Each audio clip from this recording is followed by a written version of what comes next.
पहले ये बताओ, आपकी सफर कैसी रही? सफर में कोई तकलीफ तो नहीं हुई ना? नहीं, सफर अच्छी हुई है आयुष्मान। सफर में हम संतान को गोद में लेने की चर्चा कर रहे थे, संतान को अलग करने की चर्चा कर रहे थे। नाना को मेरा विचार और मत समझाया, अगर लड़की दत्तक लेने से लड़के को दत्तक लिया जाए तो क्या बुरा है। उस कोसपुर के लालजी जोशी को चौथी कन्या हुई है, इसीलिए दत्तक देने के लिए राजी हुआ है। अगर उसे पुत्र हुआ होता तो क्या देता हो किसी को गोद में? बहुत चतुर है वो, है ना? माई, पुत्र और कन्या में लड़कों और लड़की में क्या फर्क है? आज के जमाने में लड़कियों को लड़कों जितना ही हक और मौका मिलता है। सभी प्रकार के हक और मौके उपलब्ध हैं। कानून में भी बहुत सारे बदलाव हुए हैं। संपूर्ण समाज का परिवर्तन हो रहा है। महिलाएं पहले थी अबला, पर अब महिलाएं अबला नहीं रही हैं माँ। तुम्हारी बात सच है। अब कन्याएं कुल का भूषण हुई हैं। शिक्षा दिशा के क्षेत्रों में कन्याओं की घोड़दौड़ प्रचंड हुई है। बहुत सारे समाज में इष्टतम, सर्वोच्चतम, प्रतिष्ठित स्थानों पर महिलाएं विराजमान हो चुकी हैं। और फिर लड़का और लड़की में फर्क कौन सा रहा? अरे राजू, तुम्हारी बात सच है, मगर लड़का और लड़की में यही फर्क है। लड़का वंश की वृद्धि, वंश का आरोहण करता है, तो लड़की पराये कुल में जाकर उस पराये कुल का उद्धार करती है। लेकिन अब अपने कुल के उद्धार के बारे में तो सोच लो। अरे राजीव, ये पुराने जमाने के लोग हमारे बातों पे बहुत आसानी से सहमत नहीं होने वाले। हम यही विषय खत्म करते हैं। नाना, माई, हमें कंपनी के काम से, जरूरी काम से पुणे तक जाना है। हम जाकर आते हैं। चलो राजीव।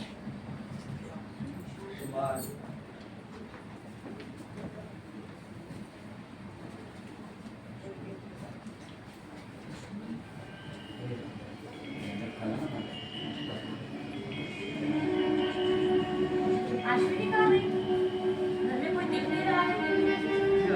बेटा, नाना भाई, आप दोनों प्रणाम करती हूँ। आयुष्मान हो। मुझे पता नहीं था कि मुझे पड़ोसी के यहाँ गई थी ना। आपकी सफर तो ठीक हुई ना?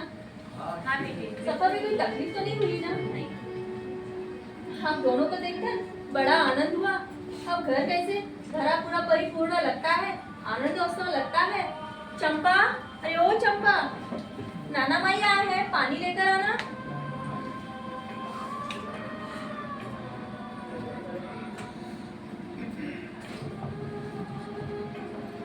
नाना माई प्रणाम करती हूँ। नाना, आपकी तबीयत कैसी है? ठीक है। सफर ठीक हुई ना? हाँ, सफर तो ठीक हुई, लेकिन आप कैसे? लेकिन वो डोगरू को हाल है। डोगरू गांव से आया कल लौटकर? हाँ नाना, आ गया है, 2 दिन पहले आया है। अच्छा। जरा बाजार में कुछ सामान खरीदने गया है। अच्छा, ठीक मैं है, जरा आती हूँ, भोजन का प्रबंध कर। ठीक है, ठीक है। अरे अश्विनी, कुछ समय पहले अभिजीत और राजू कोई तो वैद्य चिंतामणि पाठारे के विषय में चर्चा कर रहे थे।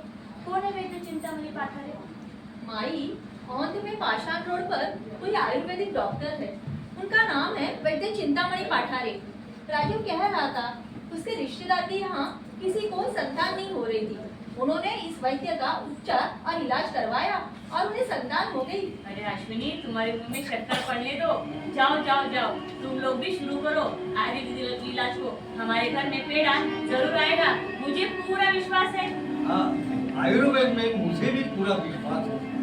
यह आयुर्वेद प्रचंड सामर्थ्य और ताकत है। और यह आयुर्वेद से असाध्य असंभव चिकित्सा, असाध्य रोग व्याधि पूरी तरह से ठीक करता है।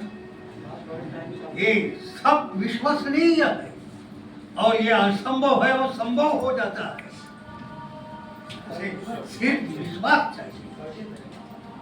विश्वास तो मैं सभी प्रकार की बातों पर रखती आ रही हूँ और विश्वास को मैं अपने पास रखती ही नहीं। किसी की श्रद्धा, किसी की अंधश्रद्धा हो सकती है। बिल्कुल सही कह रही हो बेटी। हाँ, और उस श्रद्धा के आगे अंध या शब्द लगाया तो भी वो अंधश्रद्धा कभी तो दिव्य दर्शन देकर, सर्वांग सुंदरी बनकर भविष्य निरूपण कभी तो करेगी। ऐसे मेरे मन में उम्मीद जगाई है। सामने की लेले भाभी ने कहा, तानापेट में एक महिला के शरीर में दुर्गा देवी खेलती है। उसके उस उस निष्कपट श्रद्धा का आदर लिहाज रखकर हम गए उस श्रेष्ठ महिला के दर्शन करने। तुमने ठीक है बेटी, थोड़ा सा विश्वास चाहिए। काले भाभी ने बताया, 7 नन्हे बच्चों को खाना खिलाओ। 7 नन्हे बच्चों को खाना खिलाया। लेले भाभी ने कहा, गुरुवार के व्रत करो। गुरुवार के व्रत किए, सभी प्रकार की यात्रा, तीर्थ यात्रा कर चुकी हूँ, कुछ भी बाकी नहीं रखा है। मालकिन भाई, एक साधु बाबा है, काशी विश्वेश्वर से है, ऐसा कह रहे। पेट भर के खाना खिलाओ, आनंद ही आनंद हो जाएगा, ऐसा कह रहे हैं। अरे अश्विनी, जाओ जाओ, जल्दी जाओ। उस साधु बाबा को पीपल के पेड़ के नीचे बिठा और हाँ, दूसरे के पेड़ में आए, उनके चरण में माथा रखकर आशीर्वाद ले लो। साधु संत आते हैं जब घर में, वही दिवाली वही दशहरा। जाओ, आनंद ही आनंद हो जाएगा। और खूब सुंदर बताया। मुझे भी अभी साधु बनना चाहिए, ये सब अच्छा धंधा है।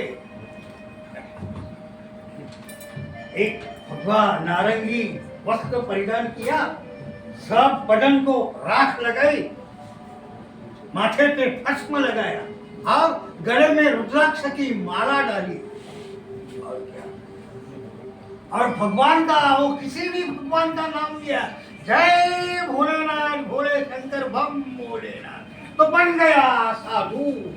हाँ, और क्या है, भोजन में पंच पकवान अय्याशी खाना भी मिलता है, और भिक्षा में पैसा ही मिलता है, धंधा धर्म मिलता है, और गुरुजन भगवान का स्थान भी उसे मिलता है। क्या है हाँ, हरे राम राम राम, उसके राम मुंह में राम और बगल में छुरी, ऐसे करता है। और उसके बाद कौन सा भी कभी भी वो मुझे जाके लूट कर पैसा लेके आना और अपने इधर रखना, बस। हाँ, यही तो अच्छा धंधा है। लेकिन अभी तक मुझे तो खाना नहीं मिला। ये लोग का ठीक है, उसका सम्मान पहले, रहने दो बाबा, तुम ही कुछ, क्यों भाई? तुम्हारी तरक्की होने दो, तुम्हारी उन्नति होने दो।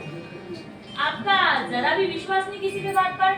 अरे भाई, उस साधु बाबा के आशीर्वाद से घर में संतान लेगी, जन्म लेगी तो क्या बुरा है।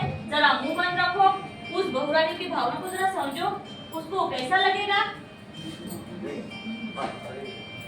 अरे ऐसे अंधश्रद्धा लिखने वाले, उसको सकारात्मक देना चाहिए, तो ये अच्छा है। और इसमें उसने क्या क्या किया मालूम है तुमको? इसी वजह से उसने अंधश्रद्धा के साथी से उसने कितने बलि दिए, बकरे के बलि दिए, क्या क्या नहीं दिया, मन्नतें दिए, मुरादे दिए, तंत्र क्या मंत्र क्या, सब कुछ।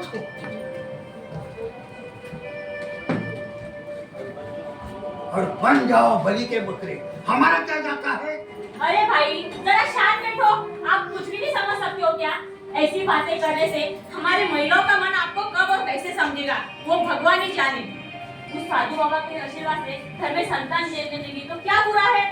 हाँ, जरा मुंह बंद रखो, उस साधु बाबा को भोजन करने दो पेट भर कर शांति से, उपकार हो जाएगा। आप शांत बैठो, शांत। माई, साधु बाबा को भोजन दिया, मगर वो दक्षिणा के रूप में तो पैसे मांग रहे हैं। कह रहे हैं उससे वो नया वस्त्र खरीदेंगे और वो परिधान करने के बाद हम सबका कल्याण हो जाएगा, ऐसा कह रहे हैं साधु बाबा। ठीक है बेटी। वो ऐसा उलट पलट विपरीत का परिणाम। अरे चालाक दिखता है वो साधु महाराज। वो अन्नदान के पहले उसके वस्त्रदान चाहिए। अरे पहला अन्नदान और बाद में वस्त्रदान, ऐसे कहते हैं। लेकिन उनको कितना पैसे का मोह है। आजकल साधु संतों को पैसे का मोह हो चुका है।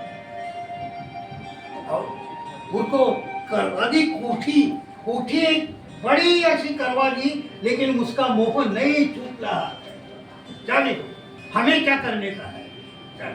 देखो तुम्हारे एक काम करो, ये